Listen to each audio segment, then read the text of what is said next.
آج مجھے اپنی زندگی کی پہلی کمائی ملنے والی تھی۔ 3 ماہ کی تنخواہ ایک ساتھ ملی اور ساتھ چھٹی بھی مل گئی۔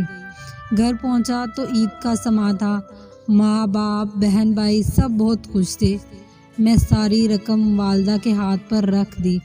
والدہ نے رقم کا تیسرا حصہ راہ خدا میں خرچ کرنے کی نیت سے علیحدہ کیا اور کہا کہ اس رقم سے ایک بیوہ عورت کے گھر راشن خرید کر پہنچا دینا، جو دور کے ایک محلے میں رہتی تھی۔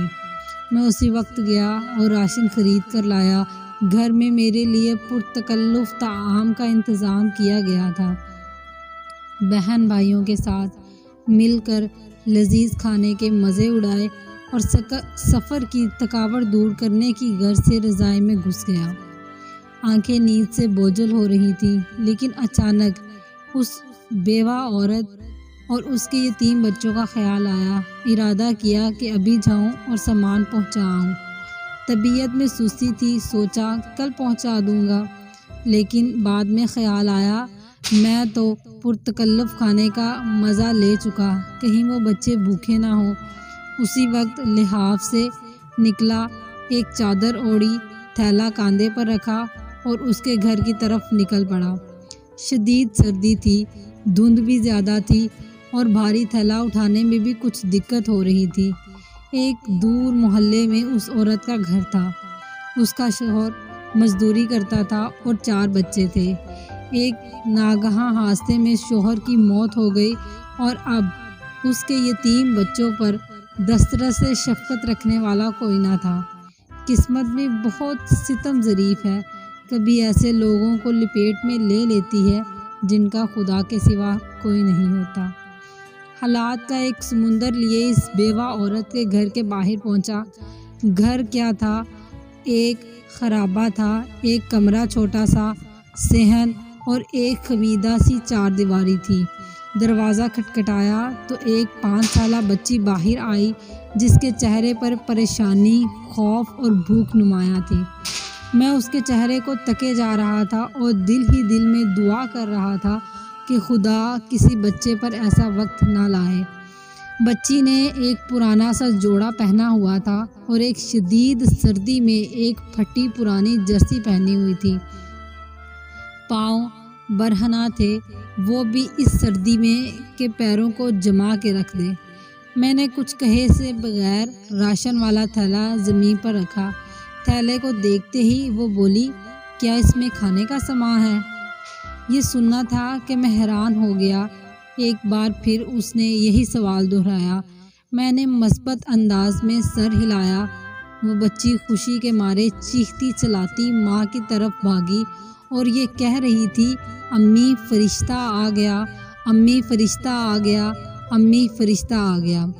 اور پھر 2 اور چھوٹے چھوٹے بچے خوشی کے مارے دروازے پر دوڑے چلے آئے۔ کبھی مجھے دیکھتے، کبھی اس تھیلے کو، اور خوشی سے لوٹ پوٹ ہوتے جا رہے تھے۔ میری آنکھوں سے آنسو رواں ہونے لگے، ہونٹ کپکپا رہے تھے اور جسم میں ایک سرد لہر سی دوڑ رہی تھی۔ خدایا، یہ کیا ماجرا ہے؟ کیوں یہ بچے مجھے گنہگار کو فرشتہ سمجھ بیٹھے ہیں؟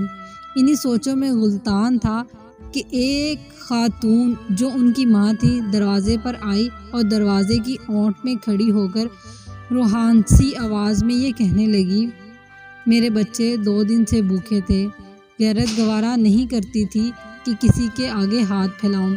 میرے مرحوم شوہر بھی محنت مزدوری کرتے تھے، مگر کبھی کسی کے آگے ہاتھ نہ پھیلایا تھا۔ ان کے چلے جانے کے بعد ان کی دیکھ بھال کرنے والا کوئی نہیں۔ رشتہ داروں نے ہاتھ کھینچ لیے ہیں اور محلے والے بھی مدد نہیں کرتے، مگر کبھی کبھی آپ جیسے نیک دل لوگ مدد کر دیتے ہیں۔ میں 2 دن سے بچوں کو یہ کہہ کر بہلا رہی تھی کہ ایک فرشتہ آئے گا اور ہمارے لیے کھانا لے آئے گا، اسی لیے یہ آپ کو فرشتہ سمجھ بیٹھے ہیں۔